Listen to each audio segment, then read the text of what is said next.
This week I've got Greta, which is a psychological thriller, which is not my favorite genre of film, honestly, because I get scared pretty easily.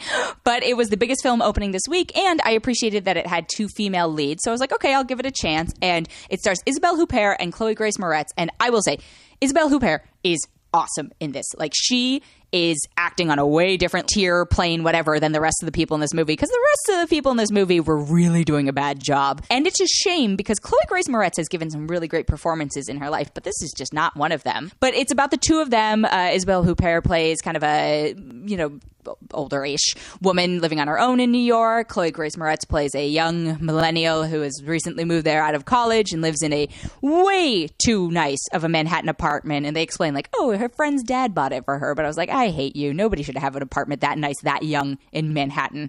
Like, ugh, living in a fantasy land in a weird made-up movie already. But I'm digressing. So the 2 of them meet and start a friendship, and then it gets a little weird, and it's like, oh, well, what's going on with these 2? Like, is there more to one of them than it seems? And then it gets spooky, thrillery, etc., etc. Like I said, Isabelle Huppert, by far the best part of this movie, really does a good job of committing to, like, the crazy cuckoo banana-ness of it, and I would almost say it's worth seeing for her. The rest of the movie does not live up to that standard. It certainly doesn't do anything to kind of reinvent or bring anything new to the genre of psycho stalker movies. It also doesn't necessarily fail at using the tropes that already exist. So you kind of, I guess, give it credit for that. It's weird. And I don't know who this movie is supposed to be for, because I always try and ask myself that when I see a movie, right? Because I'm not going to be the target audience of every movie. Everyone has different taste. That is the joy of being human beings and individuals, is that we all have different tastes. And I try and view it as like, okay, well, if it wasn't for me, who was it for? And I still have yet to be able to answer that question. I'm like, is it for young millennials and to scare them away from older people? Or is it for slightly older people and to scare them away from millennials?